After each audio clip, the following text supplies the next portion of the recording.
Habari ma Africa, asante kwa kutazama King Says So. Ladies and gentlemen, I think congratulations are in order for the class of 2024. The matriculants have improved their pass rate from 82% to 87.3%. I mean, this is something that we should celebrate. What does this mean for the educational sector? What does it mean for the readiness of our children to go to varsity and face life after school? We have to talk about that. It looks like the High Court has ordered the South African government to rescue the miners in Stilfontein. It is dire, ladies and gentlemen. The videos that are circulating on social media, we can't even share them here because scores of bodies are lying wrapped, hoping that they will be coming up to meet with their families one more time. The situation in Stilfontein is really a situation we as Africans need to dive deep into. Fikile Mbalula and the yacht. Well, Fikile Mbalula had a busy schedule, and one of the businessmen there in the Cape decided, listen man, I've got a yacht man. Since we've got a busy schedule, I can, borrow you my yacht so that you can make the up and downs a little bit more efficiently. And people are complaining to say the taste of politicians' luxury life shows that they are not connected to the standard of living of the poorest of the poorest. Like, he's showing no remorse to how people go about their normal life by showing this luxurious taste that Fikile Mbalula has. And you know how Fikile Mbalula is. And you saw that some of the ANC cadres, they were out in the clubs with the slay queens and everything, celebrating the successful event of the January 8th statement. Is it wrong to go out in the clubs and have a drink or two with the beautiful ladies? I don't know. The MK party, Busisiwe has done her final leg in Mpumalanga, visiting the regions. And I think it was a successful 2 weeks, if not a month, for Busisiwe. It's not been easy, but I'm very impressed with how she delivered this thing, and I think she can pat herself on the back for a job well done, because indeed she did deliver for the MK party. And I'm very impressed. I saw somewhere they were building a house for Majola family, and I saw another ward 2 in Moses Mabhida, cleaning up a school so that the children can get into a clean school. I think that's very important what the MK political party is doing. And quite interesting, I want to talk about Gwede Mantashe. He says that BEE stays in South Africa. Very interesting that Gwede Mantashe says that, because we know that the Democratic Alliance is totally against the BEE policy. So is it going to stay? Is it going to be challenged? What is it going to happen? And we have to be honest, has it improved the life of African people in particular in South Africa? Let's talk about that and much more. Welcome to King Said So, Africa's one land, one language, one currency, one army on King Said So. Africans can unite. Your Pan-Africanist podcast. Enjoy. Peace in Pan-Africanism to all my African brothers and sisters from all around the world. Welcome back to King Said So. I'm your host, Kagiso Hlongwane Zinchiva Sono, and we're back at it again with another one. And this time around, we're going all over the place, covering all different type of stories. It's been I think a day I did not upload because I was very, very busy doing something in the background for you guys, something that I cannot announce now. In respect of the gentleman that I worked with, I will allow him to announce it to you guys. So big things are coming, big announcement coming. And let me tell you, hurry up and get the ticket for the gala dinner. That's all I'm going to say.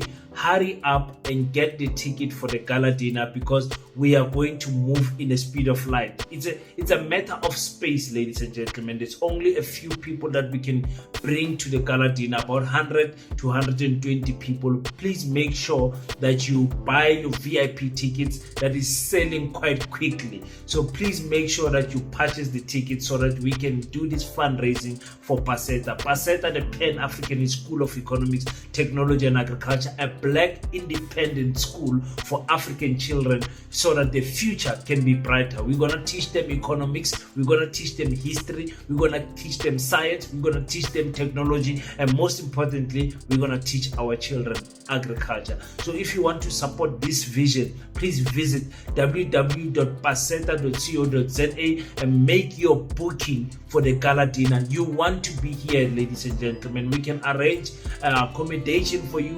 The venue for the event is beautiful. For the gala dinner, it's here in Berkeley West. It's called the Val Inn Guest House. You're going to enjoy it. So I just want to say, looking at how the tickets are selling, I just want to give you a heads up quickly.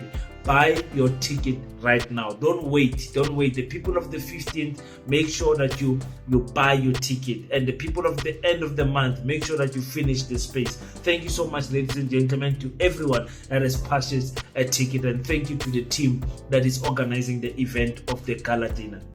Now, let me start with this Stilfontein, what you call illegal miners, what you call the Zamazamas. Whew. Oh, the video that I saw, I can't share here, ladies and gentlemen, unfortunately. The video that I saw of scores of bodies wrapped. I'm talking about more than 100 bodies. You guys have seen the video on social media. You guys. And this is what I told you last year when this was announced. I told you guys, if there's 1,000 something people underneath the ground in the belly of the earth, best believe some of them are not going to make it out alive. And it's going to take almost the half of 2025. That's what I said. If you go back to my video, that's what I said. I said, these people, they are not going to rescue these people in one day. Now the High Court has said, listen, government, go and rescue these people. It's about human rights now. These people deserve at least the dignity of a normal burial. Oh my goodness, guys. Yo. I know Zakala. The thing is that we don't address, because I was listening to King David Mashabela's Radio 2000 show, and he was asking the people, are we as South Africans no longer sensitive to death? And you South Africans were calling, they said, King David, we are sick and tired of these people. They are terrorizing our communities and what. We cannot live with Zamazamas. They are stealing here, the gold, they are stealing it, selling it in the black market and blah, blah, blah. They went down there, let them come up. These are dead bodies. They must come up somewhere, somehow. And I was thinking to myself, hey, South Africans, I wish we had the same energy about the land question. That we are comfortably staying with land thieves that continue to benefit from the profits of the land that me and you don't get as African people. We live in South Africa as if we're foreigners. Some of us don't own land. Some of us don't have jobs. Some of us don't know anything about farm. People have taken the economical power away from us. And here we are concerned about Zamazamas. I'm not saying that let's glorify what they are doing. Completely not. I'm against it. In fact, the solution that I have is that when mines close and they relocate from that area and they steal minerals that can be found there, the government must formalize the informal sector of mining. They must come and say, okay, guys, who wants to reopen this shaft and go there? Here are the risks. If you die, it's your issue. But we have to regulate it. It has to be regulated, meaning we have to know who goes underneath and how much is coming out of the ground. And then a South African businessman can say, okay, I know mining. I can take this shaft. I'm coming this side. Here are the people that are working for me. Here they are going underground. And then let it be formalized. You understand? Because clearly these people are coming out with minerals there and there's money there underneath the ground. So unfortunately for them right now, the police are waiting upstairs. They're waiting. But I'm just saying, because this is a crime that we see, it's not a crime that we are aware of, like banks charging black people a higher interest rate on loans, on car insurance, on on house insurance, on house bond and everything. Those crimes hit us deep as black people, but we are not angry at them the way we are angry at people taking gold underneath the ground. I hope somebody understands what I'm saying. There's crimes that are happening in front of our eyes. Me and you, we are tolerating it. But the crimes that are committed by our African brothers and sisters, we react differently. But that's all I'm going to say with that. I wish, those bodies can be reunited with their family wherever they are. And again, if you want to punish the neighboring countries for what their citizens is doing here, close the border to those neighboring countries. Say Lesotho, we need 5,000 to bring these people out. Okay, let me say 1 million to take out reportedly 17 bodies from Lesotho. We as the South African government are not going to pay for this. And if you guys don't pay for it, we are not opening your border for now. They have to choose. Are they paying or what? And those who are found alive, the government of Lesotho must pay for them. They say they must pay for their reparation, deportation back to their land. You arrest them, you keep them here in South Africa. You still have to give them a meal. You still have to give them a bed. You understand what I'm trying to say? So when I say advanced integrated border system, it's not a joke. We need it. We need it, ladies and gentlemen. Okay, I think because I know you guys are very sensitive with these people. The anger that we have towards our own people. If you tell a black South African that the banks is charging black people a higher interest rate, does not get them angry. They're like, hey, bias ropa. But if you tell them people are stealing, they're risking their lives and taking diamond and gold underneath the ground, then it's illegal. Anyway, that's how we do. Matriculant, wow, the class of 2024, I'm very impressed with how well they have done. 87%, 87.3. This is very impressive. Let's listen to the Minister of Basic Education, Siviwe Kwahube. All these schools improved their pass rate from 81% last year to 85.8% in 2024. This too, guests and colleagues and ladies and gentlemen, is another sign that our schooling system is maturing. Our education districts have also made us very proud, and that's why we've got our district directors here in the room today, by improving on their performance from last year. Johannesburg West is the top performing education district with the pass rates. You won't hear the pass rates. Johannesburg West has received a 97% pass rates.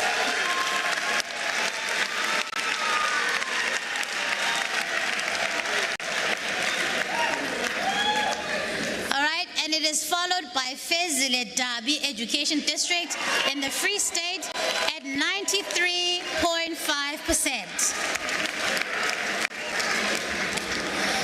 And it is followed by Gwede Education District in KZN at 92.8%. And now, guess it's even more reason for us to smile is the fact that 73 out of the 75 districts have obtained a pass mark higher than 80%. Ladies and gentlemen, our district directors deserve our praise and our thanks for the incredible work that they've been doing.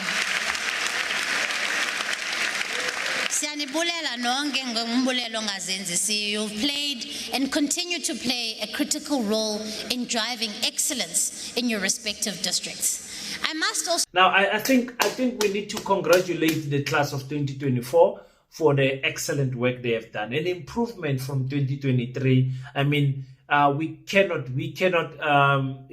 take lightly how difficult the matric year is for some South African children. I mean, I know there's claims that there were some papers that were leaked in KwaZulu-Natal, Mpumalanga, and Limpopo, and all of that. Maybe that also contributed to that, but I don't want to be negative. I just want to give these children their props for doing well. I mean, 87 countrywide, and I think number one is still the Free State. Free State Yabashayo.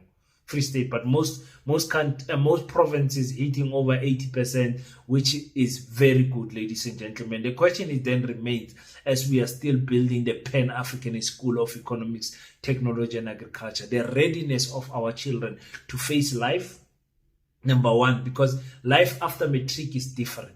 You need to be mentally prepared for it, spiritually prepared for it, financially prepared for it. And you need a certain level of guidance to tackle life after after Matric. Some children trip and fall into drugs. Some children trip and fall into pregnancies. Some children trip and fall into abuse of the nightlife and all of that. The readiness of our children. Some of them don't go to varsities. Some of them, because of money and everything, they have to go have a leap year where they go and work and before going to varsity. All of those type of things. Is our children ready for that? And that is why in the Pan-African School of Economics, Technology and Agriculture, we want to create super students. A child, when they come out of school, they know how to make money online. They know how to do presentation. They know how to type and present themselves in an interview, their CVs and everything. A child that is ready for life. A child that understands the effects of drugs. The child that understands the effect of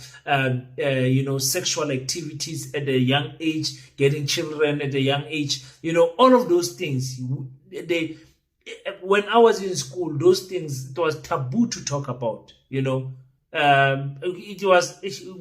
were never prepared for what varsity was like. We were never prepared. So some of us, when we got to university, we dropped out of UNISA. Luckily for us, we went on and graduated. But I'm saying, I saw, man, looking back, other children coming from certain villages, coming from certain towns, certain classes, they were not prepared for varsity. But that's all I'm going to say in that regard. Let's tackle this issue of Fikile Mbalula and the yacht. And the way he explained it, oh my goodness, these politicians, it's so nice to listen to them. But answer this yacht thing, because a lot of people, when I said you are coming here, they said, no, please ask him. We're just curious, so that we just get it out of the way. There's nothing to answer there. We have issued a statement. Yeah, what was the statement saying? Not clarifying the wrong narrative that is being peddled. So you didn't go with a yacht? No, we went with the yacht or the boat. Yeah. And then it was given to us as a mode of transport. It was a gift? No, it's not a gift, it's a donation. When you didn't pay for it? Yeah, no, we didn't. Okay. There's nothing that links us to corruption. Why didn't you use the boat that people are using so you can see the problems that they're talking about? No, I know the boat. I know the ferry. I've been into it. And that day, I had 5 lined up activities from Robben Island. I see. I left there. Yeah. I arrived late at the Songezom. You even arrived late with a yacht? No. How do you arrive late? That thing's fast, man. No, remember, it is fast, but I'm saying we're late because Robben Island program, remember, it also dragged a bit. Yeah. So we were in Cape Town, we addressed there about 3 activities. Okay. And I had to drive out of Cape Town for 2 hours. Yeah. To Worcester in Zwenetemba. And I addressed the rally there. Yeah. Those journalists who were in the ferry, some of them who reported about the matter, could not reach other areas because they were late. The president used the state helicopter and then to reach his destination. So when the office made arrangements, they took into consideration with that. So it's not like people who were at Robben Island, the SG was gallivanting in the sea with the yacht. Now, guys, I will Fikile Mbalula, man. Okay, let's look at this in different ways. As a businessman and a stakeholder who understands the dynamics of traveling, especially at sea, and the busy program of the ANC, and the ANC is in your province, is it wrong to say, listen, my president, I've got a security company, I'm going to offer extra security for you guys. I've got a guest house, I'm going to offer some rooms for you guys. I've got a yacht, and SG, if you want, if you want to, because that boat that goes up and down to Robben Island is slow, it's not private, it's not executive, it's not VIP. So I'm going to offer this yacht to you, and I'm not going to put the businessman's face here, but anyway, if you search, you will find who he is. And you offer it to the SG and say, SG, please, use my yacht, please. Your program is too busy. You cannot be going around with the normal transportation that normal people use. And that is what some people are crying about, to say the detachment from reality that our politicians have because of the props, the nice things, the nice life that they have. It makes them not relate to the voters anymore. You saw how Fikile during the campaigning was driving a G-Wagon, and you ask yourself, the choice of car for going to the voters, was it a wise decision? And you ask yourself, if a white politician did it, would we still complain? If someone from the DA was traveling with a yacht, would we complain? I'm telling you, probably not. But we hold our black politicians on a different standard because they should understand the pain of our people. And it looks like it's insensitive. I mean, the Secretary General released a letter explaining what actually happened. They said they did not pay for it. They did not do anything. Yeah, you'll pay later. You might not pay now, but you'll answer that call later. And that's how politics works, and that's how businessmen work. And normally we know businessmen don't do anything for free. It's favor for favor. They're going to need something, and you're going to remember how they assisted you. Unfortunately, that's how, things. So things work. But the Secretary General says, listen, I had a busy program. I had to go there, cake cutting here, and I had to drive to that place. When I got there was no time for waiting for that boat. So a businessman offered a yacht, and we must not speak bad about this businessman that are helping the ANC and not put them in bad light. So I'm staying away. You guys will judge what you think in the comment section. Busisiwe Mkobane, MK, final leg of the regional visits.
Sawubona.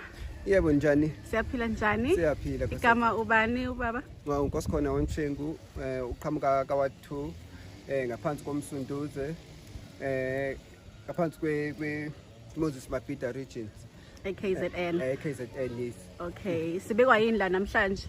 No, ke sahlala nje somkhonto wesizwe wakaWard 2 sasesibuka ukuthi ikuphi esingakwenza sibuyisele emphakathini.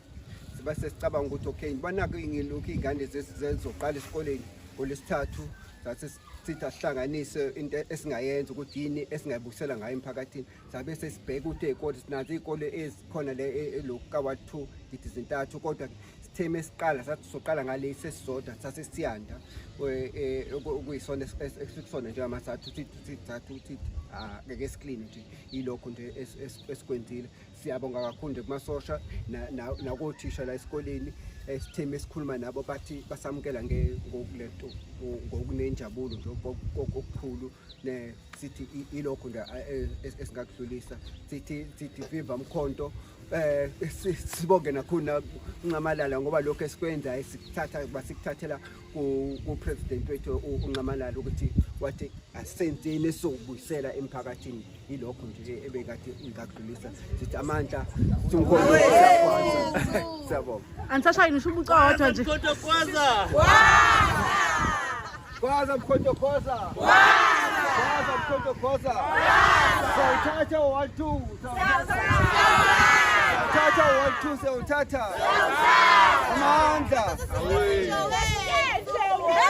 With all the negativity that came with Busisiwe Mkhwebane being appointed as provincial convener, I mean, it looks like the train is gaining momentum now. The pushback is still there. There's still people that not necessarily approve of her presence there, but there are people who've got sober minds that say, man, you know what, this is our provincial leader. And it's difficult to hate Busisiwe Mkhwebane as a person.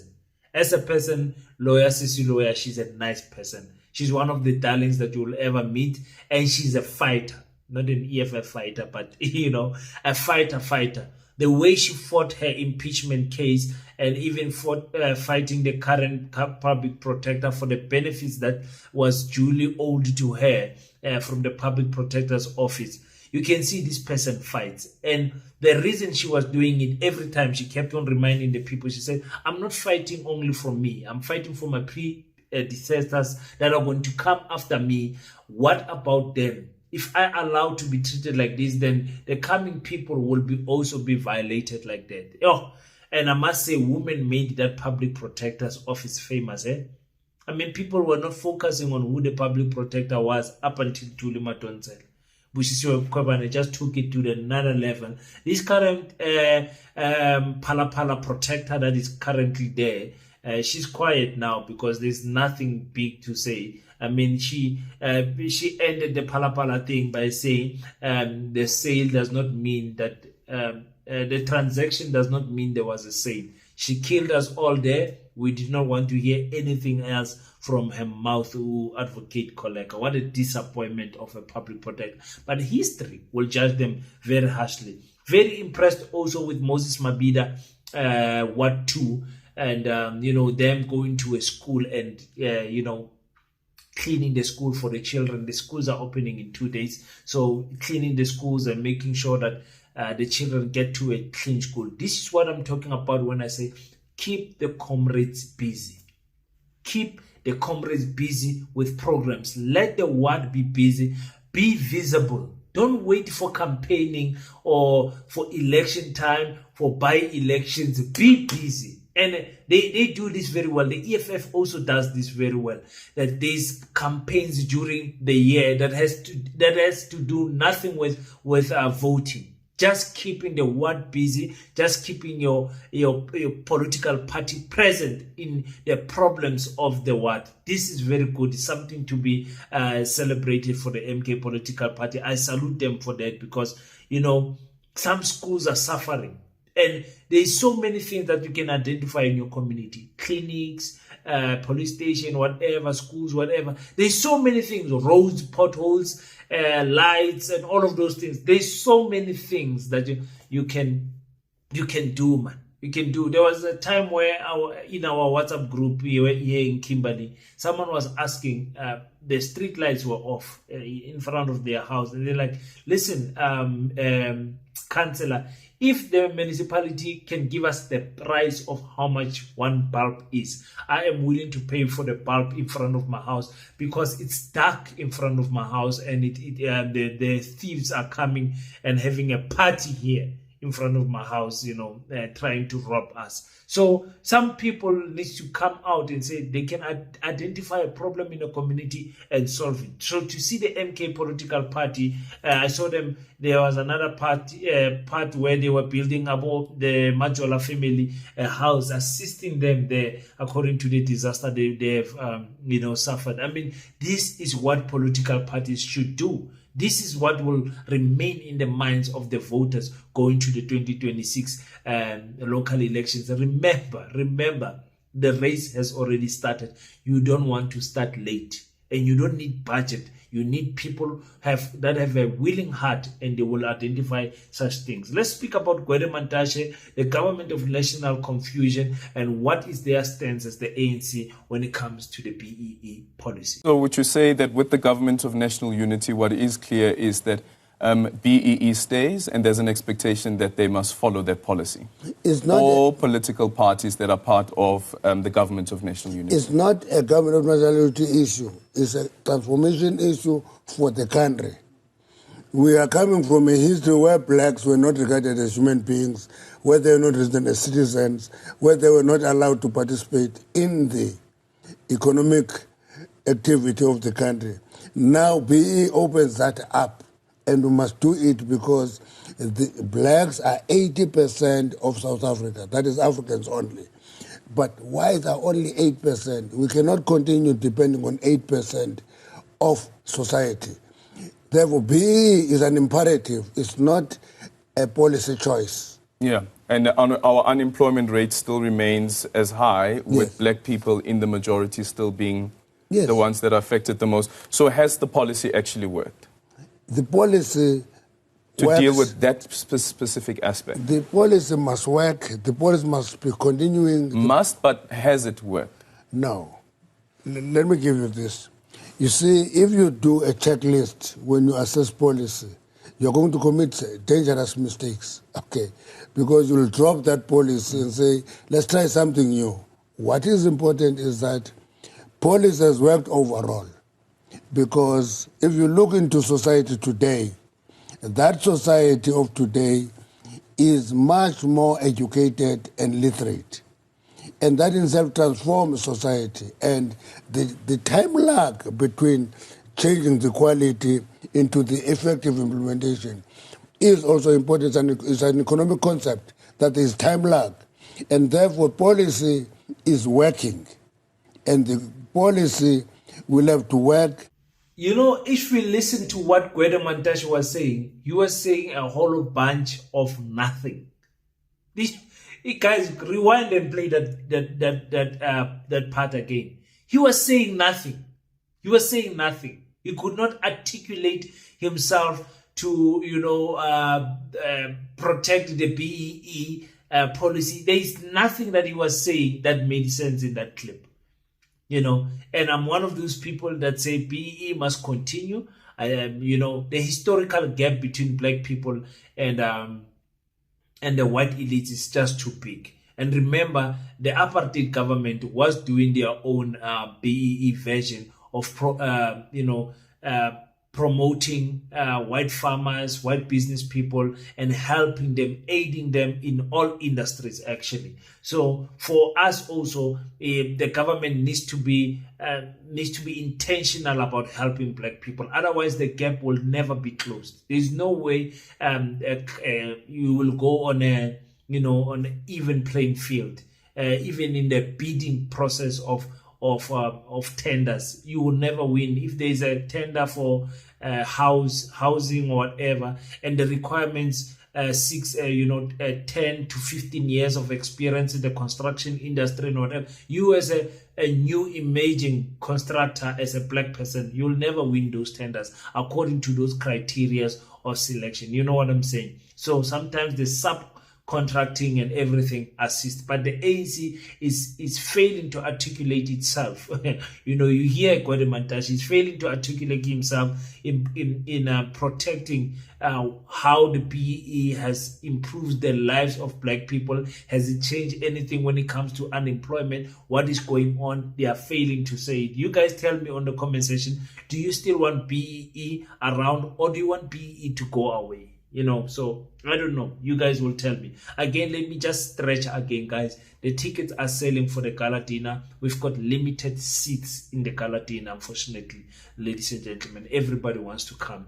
We'll be announcing who our guest speakers and all of that will be in February. But for now, please support the gala dinner. It's only 1,000 rand that gets you to the venue, gets you a 3-course meal, that gets you entertainment, that gets you the presentation, the guest speakers, everything, music, everything that you want, you're going to get there in the gala dinner. Please make sure that you purchase your tickets by visiting www.paseta.co.za. Make sure you purchase your ticket, ladies and gentlemen. I'm telling you, you are not going to regret it, and your support will be highly appreciated. Thank you so much, guys, for tuning in on King Said So. Until we meet again, don't forget to pray. But after you pray, stand up, African child. Do your best so that God can do the rest. Peace in Pan-Africanism.